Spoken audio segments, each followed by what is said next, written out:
High guys, I hope you all are well. আলহামদুলিল্লাহ, আমরা সবাই আপনাদের দোয়ায় খুবই ভালো ছিলাম। সো সেদিন বানিয়ে নিয়েছিলাম আমার অনেক পছন্দের টমেটোর ভর্তা। টমেটোর ভর্তা বানানোর জন্য আমি ফার্স্টে পেঁয়াজ ছিলে নিয়েছিলাম এবং সাথেই ছিল টমেটো, কাঁচামরিচ এবং ধনিয়া পাতা ছিল, সেটা এখানে ছিল না। যাই হোক, আমি ফার্স্টেই কাঁচামরিচগুলোকে সুন্দরভাবে কেটে নিচ্ছি। আপনারা ঝাল যতটুকু পছন্দ করেন সেই অনুযায়ী ঝালটা দিয়ে দিবেন।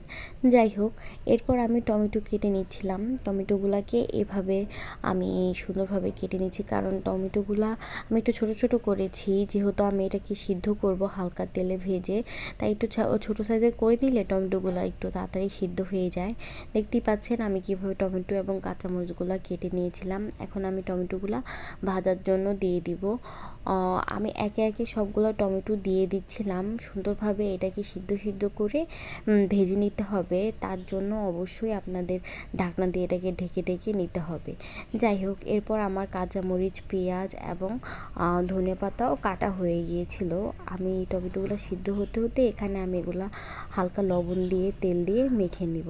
দেখতেই পাচ্ছেন আমি এটাতে একটু পরিমাণে লবণ দিয়ে সুন্দরভাবে পেঁয়াজগুলোকে মেখে নিচ্ছিলাম।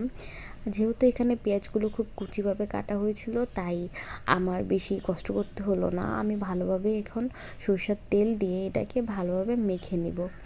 দেখতেই পাচ্ছেন আমি কিভাবে সুন্দরভাবে এটাকে মেখে নিচ্ছি। আমার এখানে একটু তেলটা কম হয়ে গিয়েছিল, তাই আমি এটাতে আরেকটু সরষের তেলের পরিমাণ দিয়ে দিলাম। ভর্তায় আমার সরষের তেলটা ভালো পরিমাণে দিলেই আমার খেতে ভালো লাগে। যাই হোক, আমি এখানে একটু উঠিয়ে আপনাদের দেখিয়ে দিচ্ছিলাম যে এখানে দেখুন কতটা পরিমাণে পানি ছেড়ে দিয়েছে। এই পানিটা দিয়ে আসলে টমেটোটা সিদ্ধ হয়ে যাবে, তাই আমি এটাকে আবারও ঢেকে দিচ্ছিলাম যেন ভালোভাবে এটা সিদ্ধ হয়ে যায়। দেখেন এখানে পানির পরিমাণটা অনেকটাই কমে এসেছে এবং এটা ভাজা এখনও হয়নি, কিন্তু সিদ্ধ অনেকটাই হয়ে গিয়েছে। এখন আমি উল্টে একটু দেখে নিচ্ছিলাম যে টমেটোগুলো কতটুকু ভাজা হয়েছে। এইভাবে ভাজতে যখন এরকম রং এসে পড়বে, যখন দেখবেন টমেটোগুলো অনেকটাই সিদ্ধ হয়ে এসেছে, তখন সুন্দরভাবে নামিয়ে ফেলবেন।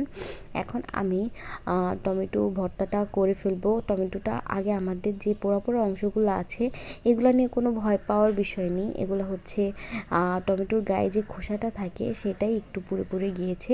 এটা আসলে এভাবেই বানাতে হয়।